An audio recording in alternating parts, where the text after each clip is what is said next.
ದೇವರ ಮನೆಯ ಕೆಲವು ವಿಚಾರಧಾರೆ. ಪ್ರತಿಯೊಬ್ಬ ಸ್ತ್ರೀಯು ತಿಳಿಯಲೇಬೇಕಾದ ಮಾಹಿತಿ ಇದು. 1. ದೀಪಗಳನ್ನು ನೆಲದ ಮೇಲೆ ಇಡಬೇಡಿ.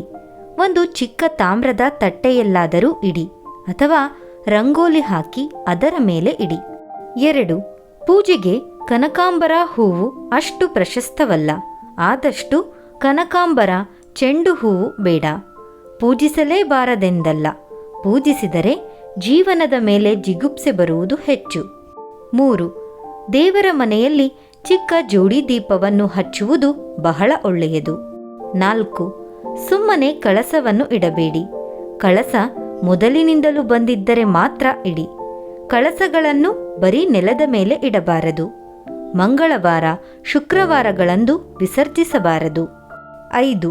ಶಿವಲಿಂಗವನ್ನು, ವಿಷ್ಣುಪಾದವನ್ನು, ದೇವರ ವಿಗ್ರಹವನ್ನು ನೆಲದ ಮೇಲೆ ಇಟ್ಟು ಪೂಜಿಸಬಾರದು.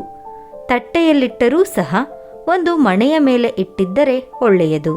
6. ಕಾಮಾಕ್ಷಿ ದೀಪವನ್ನು ದೇವರ ಬಲಗಡೆ ಅಥವಾ ಈಶಾನ್ಯದಲ್ಲಿ ಇಡಿ. ಜ್ವಾಲೆ ಪೂರ್ವ ಅಥವಾ ಉತ್ತರ ಅಥವಾ ಈಶಾನ್ಯಕ್ಕೆ ಇರಬೇಕು. 7. ವೀಳ್ಯದೆಲೆ, ಅಡಿಕೆ, ದಕ್ಷಿಣೆ ಇಲ್ಲದೆ ನೈವೇದ್ಯ ಮಾಡಿದರೆ ಅದು ಪೂರ್ಣ ಫಲ ಕೊಡುವುದಿಲ್ಲ. 8. ದೇವರಿಗೆ ನೈವೇದ್ಯ ಮಾಡಲು ಏನೂ ಇಲ್ಲದಿದ್ದಾಗ ಬೆಲ್ಲ ನೈವೇದ್ಯ ಮಾಡಬಹುದು. ಕಲ್ಲು ಸಕ್ಕರೆ, ಖರ್ಜೂರ ಕೂಡ ನೈವೇದ್ಯ ಮಾಡಬಹುದು. 9. ಬಿಸಿ ಇರುವ ಹಾಲು, ಬಿಸಿ ಇರುವ ತುಪ್ಪ ಅಭಿಷೇಕಕ್ಕೆ ಉಪಯೋಗಿಸಬೇಡಿ. 10. ಅನ್ನ ನೈವೇದ್ಯ ಮಾಡುವವರು ಬರೀ ಅನ್ನ ನೈವೇದ್ಯ ಮಾಡುವುದು ಬೇಡ. ಅನ್ನಕ್ಕೆ ತುಪ್ಪ ಹಾಕಿ ನೈವೇದ್ಯ ಮಾಡಿ. ಹಾಲು ಅನ್ನ, ಮೊಸರು ಅನ್ನ, ತುಪ್ಪದ ಅನ್ನ ನೈವೇದ್ಯ ಮಾಡಬಹುದು.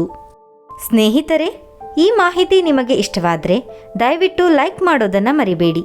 ಹಾಗೂ ಮತ್ತಷ್ಟು ವಿಡಿಯೋಸ್ಗಳಿಗಾಗಿ ನಮ್ಮ ಚಾನಲನ್ನು ಸಬ್ಸ್ಕ್ರೈಬ್ ಮಾಡಿ. Thank you so much.